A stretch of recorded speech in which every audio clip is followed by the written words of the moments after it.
Memanggil jemaah haji asal Makassar yang pamer emas, Suwanarti Daeng Kanang. Pemanggilan ini untuk mengklarifikasi terkait emas 180 gram yang ia kenakan usai pulang dari Tanah Suci. Hal ini disampaikan Kepala Bea Cukai Makassar Zaini Rahman, di mana menurutnya dalam waktu dekat pihaknya akan memanggil jemaah haji asal Makassar, Suwanarti Daeng Kanang, ini untuk dimintai klarifikasi terkait emas 180 gram yang ia kenakan usai pulang dari Tanah Suci. Bahkan pihaknya juga telah mendatangi kediaman Suwanarti Daeng Kanang pasca beritanya mengenakan emas 180 gram viral di media sosial.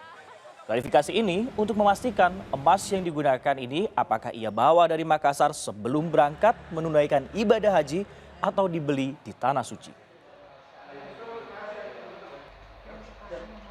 Lawannya itu yang diperbolehkan kan nilainya cuma 500 US dollar. 500 US Berapa rupiah? Ya tinggal kurs sekarang berapa?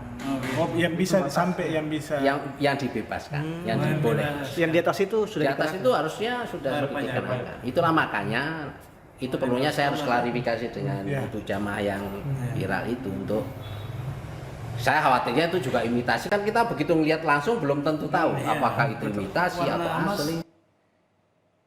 Sebelumnya saat tiba di tanah air, seorang jemaah haji mengenakan pakaian khas Bugis Makassar bertabur emas senilai ratusan juta rupiah.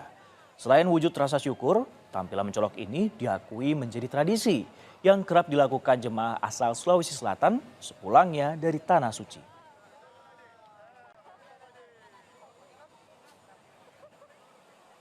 Emas. Alhamdulillah. Beli di Mekah.